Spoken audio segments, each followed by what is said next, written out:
Good afternoon. So I wanted to come up with a simple phrase that would sum up my speech in a way that's meaningful enough for you to make a decision about my candidacy. And after several iterations of this phrase, I came up with three simple words. Thank you, Dad. Fellow ARIN members, advisory council candidates, I'm aware that your vote for me will not simply be on the basis of the love for my father, but I'm hoping that your understanding of me could be. Let me explain. It all started on a tiny island called Nassau, Bahamas. I was born to two amazing parents, ARIN and Kendrick Sr. Kendrick Sr. worked for the only telecommunications provider at the time, BTC, and he was one of the engineers responsible for bringing the Bahamas online. So he would come home with these books on this thing called Internet Protocol.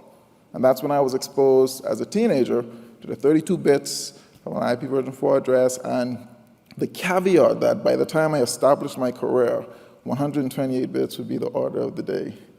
I'm sure you can remember from ARIN 49, the sluggish statistics with the global adaptation of IPv6. So clearly that caveat was a bit off. My father started my IT career. He enrolled me straight out of high school into the A+ certification, and then eventually the Network Plus certification.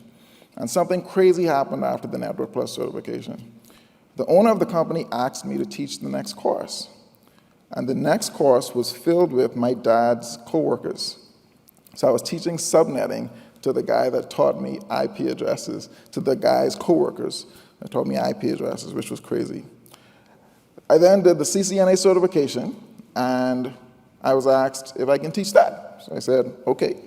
And I went on to do my CCNP certification and several Microsoft certifications. And about 14 certifications later, all of which I taught, I became a network and IT evangelical, so to speak, carrying the gospel of the good news of everything, networking and IT. Many years later, I had this realization that IT is so cool, networking is so cool, but what's even cooler is the policy decisions that are made around the users of IT and the internet specifically. So I decided to go into management. So I studied management at the University of the West Indies. I got a certificate in management from Harvard Business School. And I ended up working for a carrier, Cable Bahamas, that was the competitor to BTC, where my dad worked, where it all began, ironically. In 2019, I successfully paired the first non-service provider with provider-independent address space using BGP multi-homing, and that was a first for the Bahamas, actually. And so why am I here? I'm here today to say to you that I get it. I get the need for what ARIN does, and the ability to keep a proper running register, and the internet at large, and ARIN sitting at the center of it all for our region. I'm someone who spent his entire career helping companies create policy at different levels for adaptation and acceptance. And I simply want to say thank you for your opportunity, thank you for the opportunity to be here today. And most importantly, I want to say those three words that I don't get to say as much as I would like to. Thank you, Dad.